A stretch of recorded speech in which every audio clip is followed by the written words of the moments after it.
Dünyada ailesi adına bulunuyorum. Tanımayanlar için hayatta olan 3 torununun en büyüğüyüm. Veyahut artık bu yaşta en yaşlısıyım demek lazım. Her şeyden önce İstanbul Belediyesi'ne çok teşekkür ederiz. Böyle bir toplantı düzenlemiş olduğu için.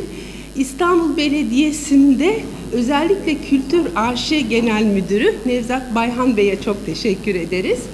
Bir de esas bütün ceremeyi çeken, bütün yorgunlukları çeken Müjdat Uluçan Bey'e ve ekibine çok teşekkür etmek istiyoruz. Özellikle grafik tasarım takımına gördüğünüz afişleri, programları, davetiyeleri hazırlayan o ekiptir. Fakat hepsi birden her türlü şekilde aylardır demek lazım. Çok çok büyük mesai verdiler.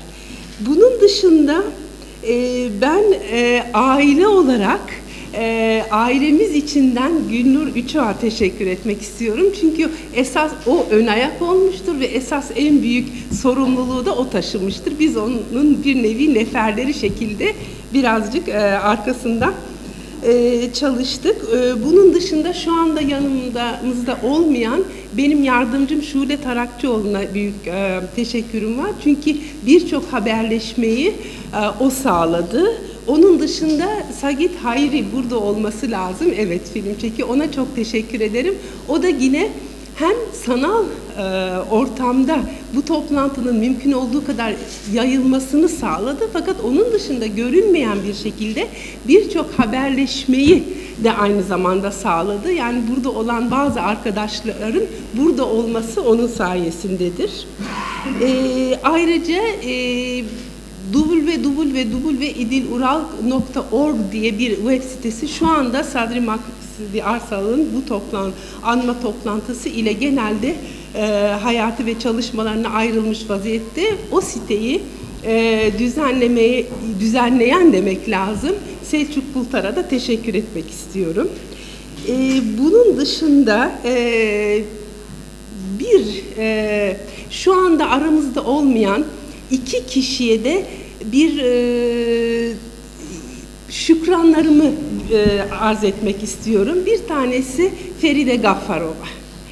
Biliyorsunuz geç bir yaşta bilimsel hayata başladı. Uzun yıllar ev kadını olduktan sonra, çocuklarını yetiştirdikten sonra ve uzmanlık alanı Sadri Maksudi Arsal oldu. Neticede bizden iyi biliyordu kendisini.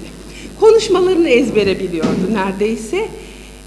Ve aniden bir kalp krizinden gitti geçen sene. Yoksa herhalde burada bizim yanımızda olacaktı. En ilginç konuşmalardan birini belki yapacaktı.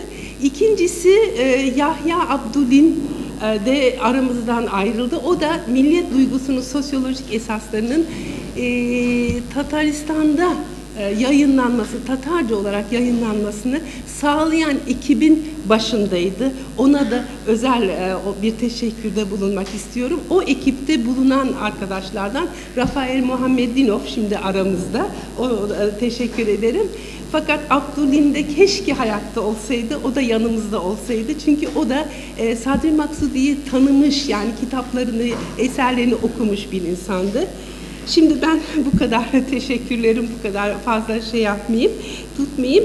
Şimdi sözü Tataristan'ın Türkiye'deki temsilcisi Sayın Radik İmakdinov'a bırakmak istiyorum. Buyurun. Değerli hemşeriler, değerli organizasyon komitesi, değerli akademisyenler, değerli misafirler, sizleri Tataristan Cumhuriyeti'nin Türkiye Cumhuriyeti'nde yetkili temsilciliği adına selamlamak istiyorum. Hepiniz hoş geldiniz. Sadri Maksudi Arsal hem Tatar halkı hem Türk halkı için önemli bir şahıstır. Yaşadığı yıllarda Tatar halkına ve zamanında temsil ettiği Rusya genelinde Müslüman halklarına kazandırdığı değerler günümüzde önem taşımaktadır. Tarihimizde iz bırakan, yaşadığı devrin ötesine uzanan fikirleri son derece önemlidir.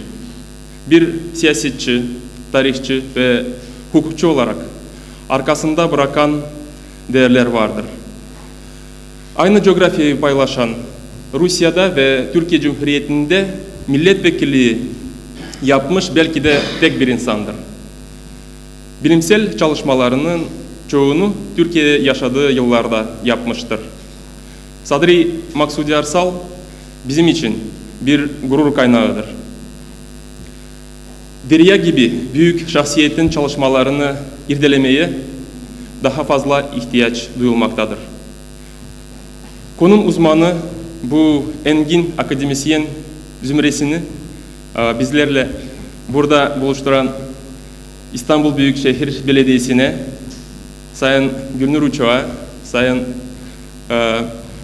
Doktor Gönül Pultar'a, Sayın Profesör Ali Vahit Turhan'a, emeği geçen herkese ve sizler değerli misafirlere teşekkür ederim.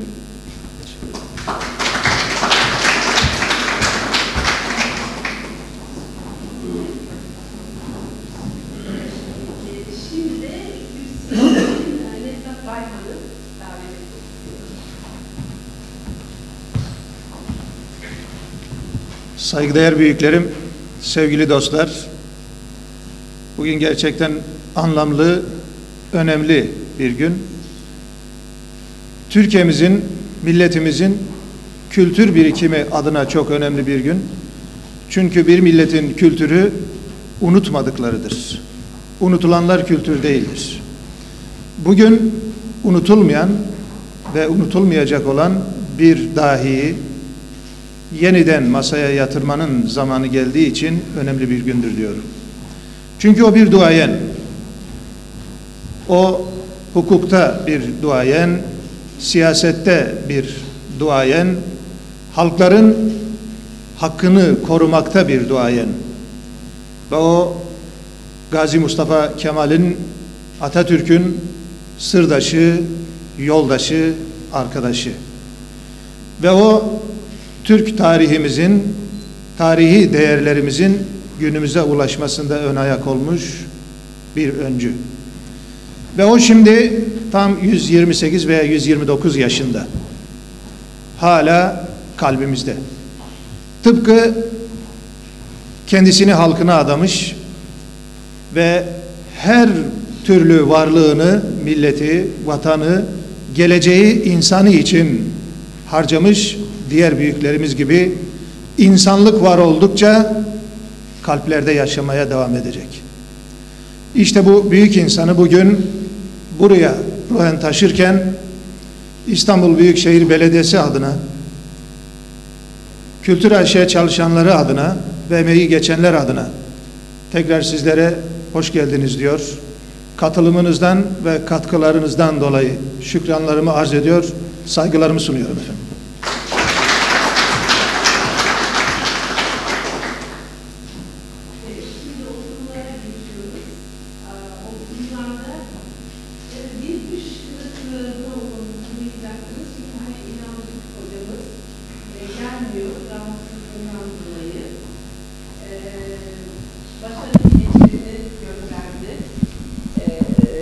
Kendisi önermişti açılış konuşmacısı olmayı. Hatta kendisi önerdi İstanbul Belediyesi'ne başvurmamızı. Fakat sonuç olarak iyi olmadığını ve gelecek gücü bulamadığını söyledi. Artık 91 yaşında, ısrar edemedik. Onun biliyorsunuz bir nehir söyleşi yapılmıştır kendisiyle Emine Çaykara tarafından. Onu okursanız orada Sadri Maksudi'den bahsediyor. Erken Cumhuriyet döneminde Ankara'da komşu olmuşlardır.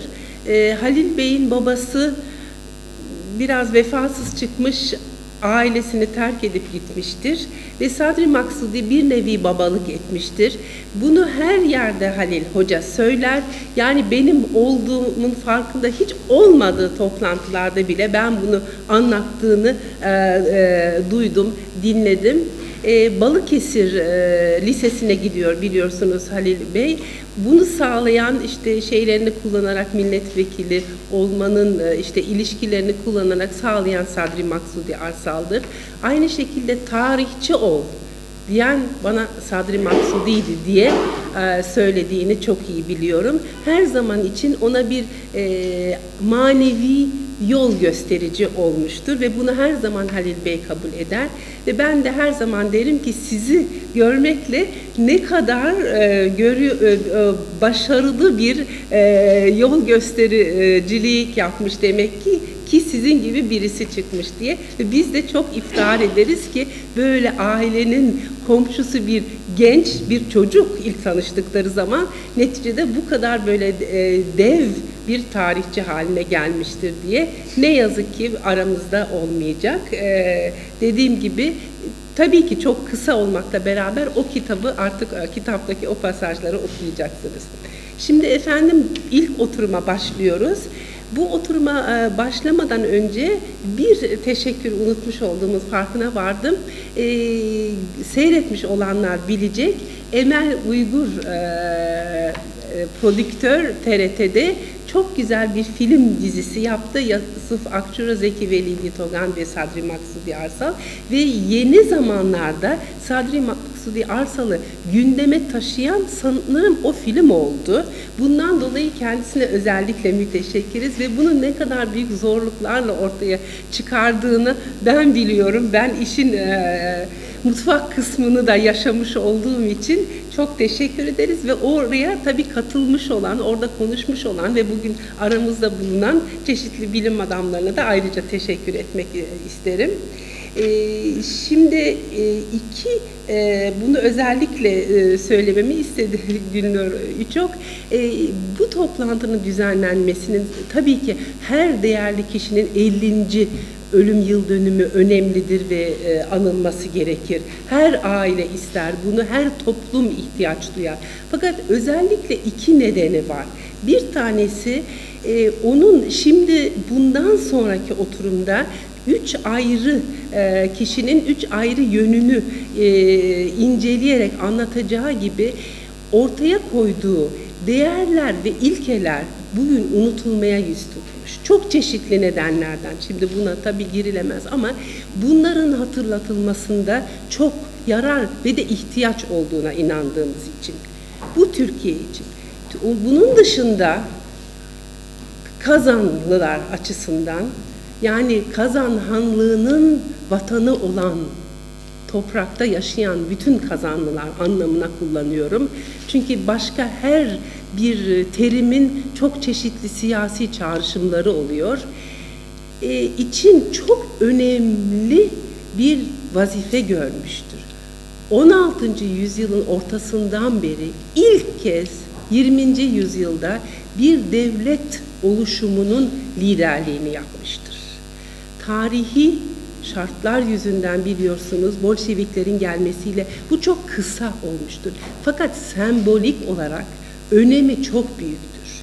Bu dönem haliyle eşyanın tabiatı Sovyet zamanında tamamıyla unutturulmuştur. Bu dönemin yeniden ortaya çıkarak incelenmesi gerekir. Ve işte bu toplantının belki incelenmeye çok daha geniş bir şekilde yapılmasına, ön ayak olmasına bir faydası dokunur.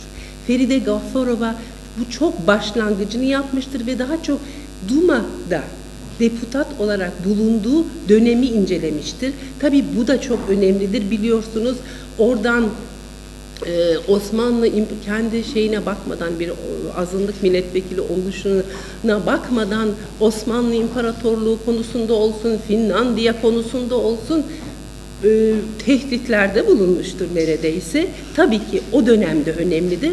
Fakat bence Kazan ulusu için asıl önemli olan daha sonra milli medeni muhtariyet dönemidir. Ve bu dönemin tabii ki Nadir Devlet hocamız Millet Meclisi dönemin hakkında kitap da yazmıştır. Bu konu tabii işlenmiştir. Fakat esas Kazan vatanında çok daha incelenmesi gerekmektedir. Bu da inşallah bir ivme yaratır diye ümit etmek istiyorum.